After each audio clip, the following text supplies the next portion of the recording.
Lonely CEO entered his own restaurant as a homeless man. Only the young waitress saved him a seat. The first thing Julian Mercer noticed was the warmth. From across the rain-slicked street, Marrow and Finch glowed like a promise. Golden light spilled through its tall windows onto the Chicago sidewalk. Inside, waiters moved between linen-covered tables with the quiet precision of dancers. Crystal glasses caught the light. Couples leaned close over anniversary dinners. Businessmen laughed over bottles of wine expensive enough to cover a month of rent for someone else. It was the most successful restaurant in the Mercer table group. It was also, Julian had begun to fear, the coldest. He stood under the awning of a closed boutique, dressed in a stained army green coat 2 sizes too large, a gray knit cap pulled low over his forehead, and a fake beard that itched every time rain touched it. In one hand he held a torn paper bag, in the other a few damp bills. No one looking at him would see Julian Mercer, CEO of a national restaurant empire. That was the point. 2 days earlier, a letter had arrived at his private office with no return address. Only one sentence had been written across the page. Your restaurants don't feed people anymore. They judge them. Julian had nearly thrown it away. Anonymous complaints came with success. Disappointed guests, bitter ex-employees, competitors pretending to be moral philosophers. But something about that sentence stayed with him. Maybe because his father, who had opened the first Mercer diner 40 years ago, used to say the opposite. A restaurant is a place where people are allowed to sit down before the world decides what they're worth. Julian had built on that legacy until it became polished, profitable, and nationally admired. Now he wanted to prove the letter wrong. He crossed the street. The hostess looked up as he entered. Her smile appeared first, then vanished so quickly it seemed trained to retreat. Rainwater dripped from Julian's coat onto the marble floor.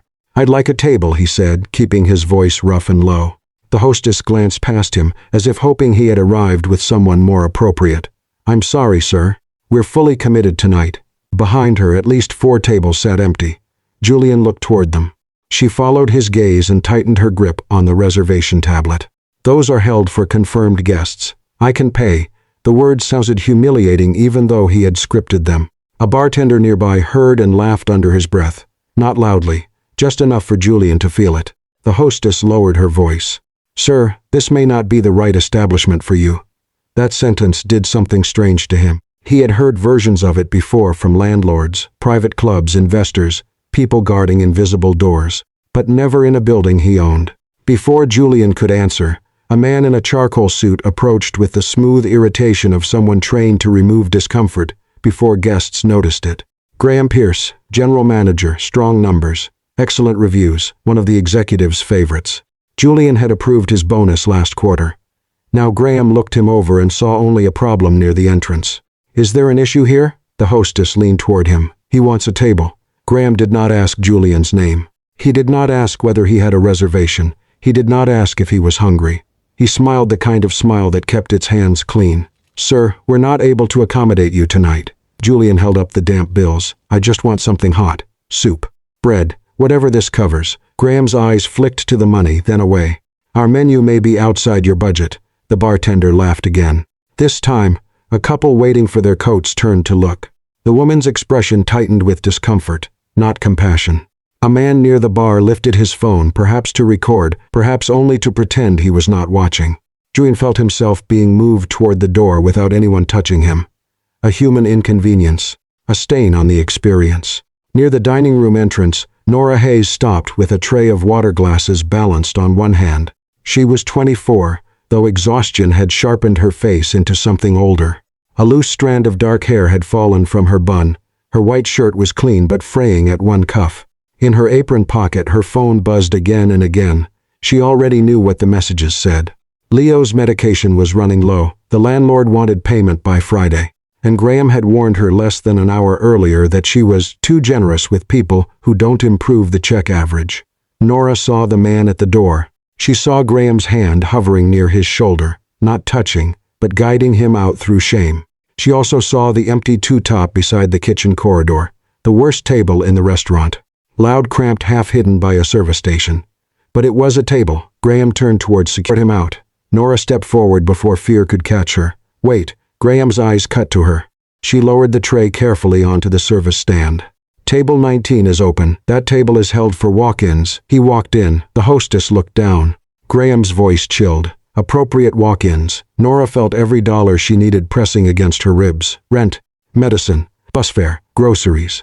Leo pretending he was fine so she would not worry. She should have stepped back. Instead, she looked at the man in the wet coat. If someone comes through the door hungry, she said, he's a guest. The entrance area went silent. Not the whole restaurant. Just the people close enough to understand that something improper had happened. Not the arrival of a homeless man, but a waitress refusing to treat him like garbage. Graham leaned closer. You are putting your job at risk. Nora's stomach dropped, but she lifted her chin. Then I guess I'm doing it at table 19. For a second, Julian forgot the beard, the coat, the role. He stared at her, stunned by the simple courage of someone who had far more to lose than he did in that moment. Nora picked up a menu and walked to the small table near the kitchen doors. She pulled out the chair. It scraped loudly against the floor. A few guests turned. Nora ignored them. Julian sat. From that table, he could see the swinging doors, the stacked trays, the service station, the polished dining room pretending nothing had happened. Nora placed a glass in front of him, then returned with water from the coffee station. Not ice water in crystal. Warm water in a plain glass. She set it down gently. It's not much, she said under her breath, but it's a seat. Julian wrapped both hands around the glass. For years he had measured his restaurants by revenue, expansion, reviews, and awards. But sitting at the worst table in the best restaurant he owned, warmed by a glass of water a waitress had risked her job to bring him, Julian Mercer felt something he had not expected. Nora did not treat him kindly in a way that made a performance of kindness. That was the first thing Julian noticed. She did not crouch beside him with a tragic expression. She did not call him sir in that trembling voice people used when they wanted witnesses to their own compassion. She simply placed a menu in front of him, wiped a water ring from the table, and pointed to the left side of the page. The soup is the cheapest thing that won't make you regret being alive. Julian looked down. Even the soup cost more than the damp bills in his pocket. I only have a few dollars.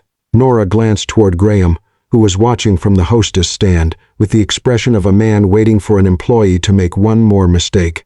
Then she took the menu back. Fine. I'll ask the kitchen if there's a small bowl left from family meal. Family meal? What restaurants call feeding staff before they ask us to smile at people eating steak we can't afford?